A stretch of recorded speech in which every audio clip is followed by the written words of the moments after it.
श्री शिवाय नमस्तुभ्यम। हम सबको पता है कि सावन का बहुत ही पवित्र महीना चल रहा है और आ गई है सावन महीने की एकादशी, जो कि सावन महीने को और भी खास और भी विशेष बनाती है। अगर आप अपनी फैमिली को लेकर बहुत चिंतित रहते हो, बहुत परेशान रहते हो और आपकी ये इच्छा है कि आपका पूरा परिवार हमेशा खुश रहे, तो आज रात में सोने से पहले हल्दी का एक दीपक चुपचाप अपने घर पे लगा देना, जिससे महादेव की कृपा, भगवान हरि की कृपा आपके घर पे हमेशा बनी रहे, जो कि पूज्य गुरु जी की कथा से सुन के बहुत अच्छे से आपको समझाऊंगा। ठीक है ना। स्पेशल सा उपाय है, प्यारा सा उपाय है, बहुत ध्यान से सुनने की कोशिश करेंगे। स्क्रीन पे आप सभी को दिख रहा होगा एक दीपक। हमें क्या जलाना है? दिया जलाना है। अब वो दीपक जलाओगे कौन सा, पहले ध्यान रखिएगा। देखो, यह दीपक जो एकादशी का दिन होता है वो किसको समर्पित होता है? भगवान हरि को, भगवान नारायण को। मानते हो? तो जब भी किसी देवता के लिए दीपक लगाते हैं तो कौन सी बत्ती लगाते हैं?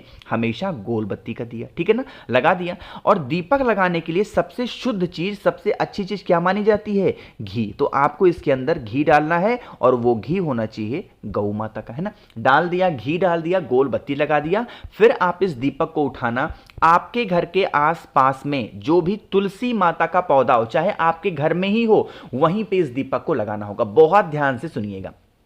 एकादशी के दिन आपको ध्यान रखना है कि तुलसी माता की क्यारी में कभी जल नहीं चढ़ाना चाहिए, वरना आपको दोष लगता है। लेकिन हम दीपक लगा सकते हैं, हम पूजन कर सकते हैं, हम तुलसी माता की परिक्रमा कर सकते हैं, बस उनके पत्तों को नहीं छूना चाहिए, इस चीज का ध्यान रखना। तो तुलसी माता के पौधे से थोड़ी सी दूरी पे आपको क्या करना है? एक चुटकी हल्दी पहले धरती माता के ऊपर, यानी कि जमीन के ऊपर ऐसे गिरा देना। ठीक है ना। गिराने के बाद में जो मैंने आपको दीपक दिखाया, उस दीपक को ऐसे रख करके और आपको इस दीपक को भगवान हरि यानी कि भगवान नारायण के नाम से आपको जला देना।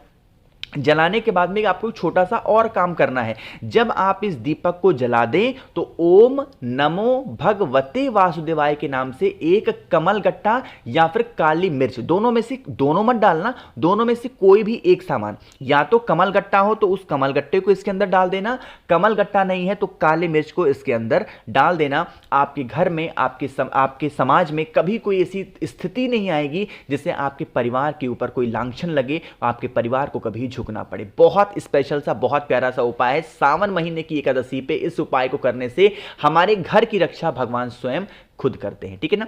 अब यहां पे एक चीज का ध्यान रखना, मैंने जानबूझ करके एक ऐसी फोटो ले रखी है ताकि मैं कुछ आपको समझा पाऊं। कुछ लोग क्या करते हैं, जो तुलसी माता का पौधा उनके घर में होता है ना, चाहे गमले में लगा हो, चाहे फिर मिट्टी में लगाया हो, कहीं पे भी जमीन में, वो क्या करते हैं, यहां पे देखो एक दीपक जल रहा है, वो एकदम क्यारे के अंदर दीपक को रख देते हैं। यह नहीं करना चाहिए। उसकी जो तपन होगी, उसकी जो आग होगी, वो तुलसी माता के पत्तों को लगेगी, जिससे आपको दोष लग सकता है और पत्ते भी सूख जाएंगे। इसके लिए जो दीपक लगाया करो वो कभी भी लगाओ, एकादशी हो या फिर कोई भी तिथि हो, थोड़ी सी दूरी पे लगाया करो। और जब भी दीपक लगाना, तुलसी माता के पेड़ के नीचे हमेशा गोल बत्ती का लगाना। ठीक है ना, लंबी बत्ती का दिया नहीं लगाया जाता। करके देखिएगा, छोटा सा और आसान सा उपाय था। तो पहले उपाय की तो बात हमने कर ली है। आगे बढ़ते हैं अब इस वीडियो के हम लोग अपने दूसरे उपाय की तरफ, और यह उपाय होगा धन संपदा का। यानी अगर आप पे घर में कर्ज की समस्या बढ़ती जा रही है, मां लक्ष्मी का वास आप पे घर में नहीं होता, बहुत दिनों से परेशान चल रहे हो पैसों को लेके, धन संपदा को लेके, इस उपाय को करेंगे। उसके लिए आपको लेना होगा चावल के दानों को। कितने चावल के दाने? 108, यानी कि 108 चावल के दाने आपको लेने होंगे। ध्यान रखिएगा, जो चावल का दाना होगा वो कहीं से खंडित ना हो, टूटा हुआ ना हो। अब यहां पे मेरी बात सुनिएगा, चावल का दाना होता है कौन से कलर का? सफेद। लेकिन हमें इस चावल के दाने को क्या करना है? पीला करना है। अब पीला कैसे करोगे? आपके पास में पीला चंदन हो तो पीले चंदन से पीला कर लो, आपके घर में हल्दी है तो उससे पीला कर लो। ठीक है ना, बस अच्छे से पीला हो जाए। जितने भी 108 चावल आपने लिए हैं उनको, है ना, कहीं भी बाहर ले जाने की जरूरत नहीं है। शाम के टाइम पे प्रदोष काल में आप सभी के घरों में मां लक्ष्मी की फोटो, मूर्ति, प्रतिमा जरूर होगी। ठीक है ना। सबसे पहला काम करेंगे, मां लक्ष्मी के पास जाएंगे, बहुत ही छोटा सा दीपक, थोड़ा सा घी डाल करके लंबी बत्ती का मां लक्ष्मी के सामने जला देना। सबसे पहला काम दीप प्रज्वलित करेंगे, पहला काम।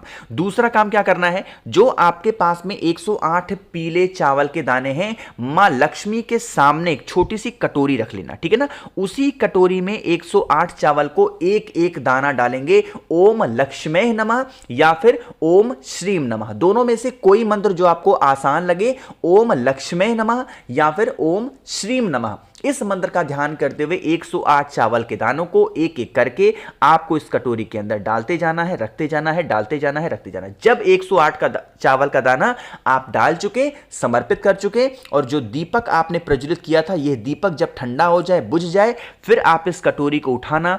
आपके घर के आसपास में चाहे आंवले का पेड़ हो, पीपल का पेड़ हो, बेल का पेड़ हो, उसके नीचे चिड़ियों के लिए उस 108 चावल के दानों को डाल देना। आपके घर में हमेशा मां लक्ष्मी का वास बना रहेगा। जो भी तकलीफें, जो भी प्रॉब्लम आपके घर में पैसों को लेकर चलती होंगी, वो सारी समस्या धीरे धीरे करके खत्म जरूर हो जाएंगी। ठीक है ना, करके देखिएगा। स्पेशल सा उपाय था, प्यारा सा उपाय था। अब हम लोग इस वीडियो के अपने तीसरे उपाय की बात करने जा रहे हैं, जो कि हम सभी के प्यारे पूज्य गुरुजी अपनी हर कथा में एकादशी के इस उपाय के बारे में जरूर बताते हैं। वो क्या उपाय है मैं आपको तब बताऊंगा जब आप सभी लोग करेंगे वीडियो को लाइक, और मेरे जितने भी भाई बहन आवाज पहली बार सुन रहे हैं चैनल को जरूर सब्सक्राइब करेंगे। ठीक है ना, देखो भाई समझने की कोशिश करते हैं। यहां पे आप सभी को दिख रहा होगा एक तांबे का लोटा। ठीक है ना, बात करते हैं इस उपाय के बेनिफिट। अगर आपके जीवन में कोई भी कष्ट चल रहा होगा, चाहे वो कैसा भी कष्ट हो, वो कष्ट खत्म ही नहीं हो रहा है, तो आप इस उपाय को करेंगे। एक तांबे का लोटा दिख रहा है, इस तांबे के लोटे में सबसे पहला काम करना है आपको जल भरना। ठीक है ना, और आपके घर में गंगा जल होना चाहिए, क्योंकि एकादशी के उपाय में हमें गंगा जल की जरूरत जरूर पड़ेगी। तो आपको इसमें 2 से 4 बूंद गंगा जल डालना। इस कलश को उठाना और सीधा पहुंचना महादेव के शिवलिंग के पास में।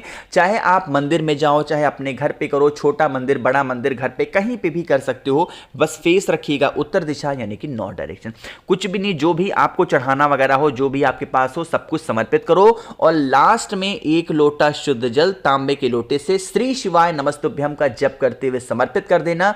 और समर्पित करने के बाद में जो जल बहेगा, यह जल नीचे गिरेगा। इस जल को थोड़ा सा रोक करके अपने दोनों आंखों पे लगाना। अब देखो जो काम बताने जा रहा हूं, मेरी बात सुनिएगा।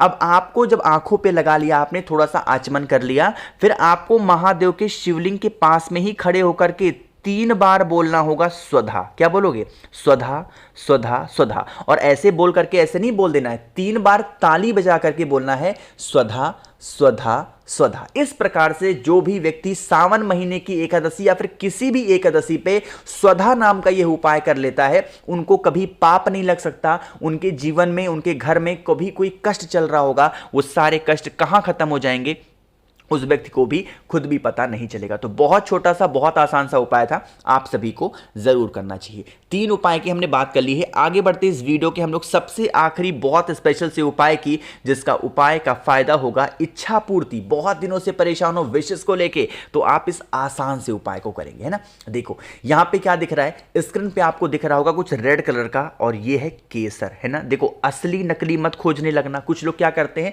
असली खोजते हैं, कुछ लोग नकली खोजते हैं। नहीं, ऐसा मत करना। केसर आप किसी भी पूजा पाठ के स्टोर पे जाना, वहां से कहना भैया केसर दे दो, थोड़ा सा केसर देना। ठीक, केसर के साथ में एक छोटा सा दिया लेना, दीपक। उस केसर को इस दीपक के अंदर आपको रख देना है। जैसे मैं रख रहा हूं ना, आपको भी इसी तरीके से केसर को इस दीपक के अंदर रख देना। रखने के बाद में इस दीपक के अंदर आपको बहुत थोड़ा सा पानी भर देना, यानी कि जल डाल देना। इसी जल के अंदर आपको डालना होगा 2 चावल के दाने। क्या डालोगे? 2 चावल के दाने इसी जल के अंदर डाल के अपनी उंगलियों से अच्छे से मिक्स करेंगे, जिससे जो पानी का कलर होगा, चावल का कलर होगा, कौन से कलर में हो जाएगा? मरून कलर में। ठीक है ना। फिर आप इस दीपक को उठाना, अपने घर पे या फिर अपने महादेव के शिवलिंग के पास में, जहां पे भी मंदिर में कहीं पे भी फेस रखिएगा उत्तर दिशा, नॉर्थ डायरेक्शन। एक आपको मंत्र बोलने जा रहा हूं, यहां पे मैं लिख दे रहा हूं नमः शिवाय। यहां पे ओम का उच्चारण नहीं करना है, ठीक है ना, ध्यान रखिएगा। इस केसर वाले उपाय में ओम का उच्चारण नहीं करना, सिर्फ आपको अपनी मनोकामना, अपनी विशेष कहते हुए उसी केसर के जल को 2 चावल के दाने के साथ में नमः शिवाय बोल करके अगर आप समर्पित कर देते हैं, जो आपकी कामना होगी, जो आपकी विशेष होंगी, बरसों पुरानी अधूरी हैं, वो सारी मनोकामना पूरी जरूर हो जाएगी। सारे काम, आपको कहीं बाहर नहीं जाना, अपने घर पे आप शाम के टाइम पे प्रदोष काल में सारे उपाय को कर सकते हैं। तो कोशिश की है मैंने अच्छा समझाने की। वीडियो पसंद आई हो तो लाइक करिएगा। कुछ पूछना है, नहीं समझ में आया, नीचे कमेंट सेक्शन में पूछें। बाकी मेरे जितने भी भाई बहन आवाज मेरी पहली बार सुन रहे हैं, चैनल को जरूर सब्सक्राइब करेंगे। श्री शिवाय नमस्तुभ्यम।